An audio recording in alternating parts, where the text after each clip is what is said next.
si Patrick Tulfo sa Rapido ni Tulfo. Rapido ni Tulfo. Nakikiusap lang ho kami. At tulad po nitong sa Subic, no? Bagnitin ko na.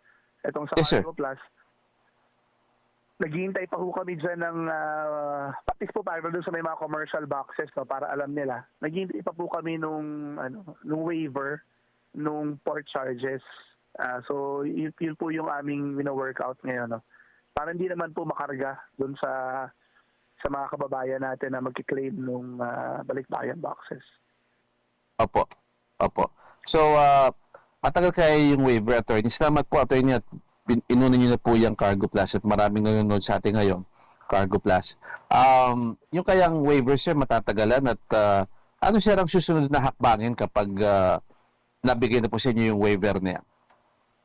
Yung waiver po, pag naibigay na po yan, pwede na po magproseso yung may mga commercial boxes, no?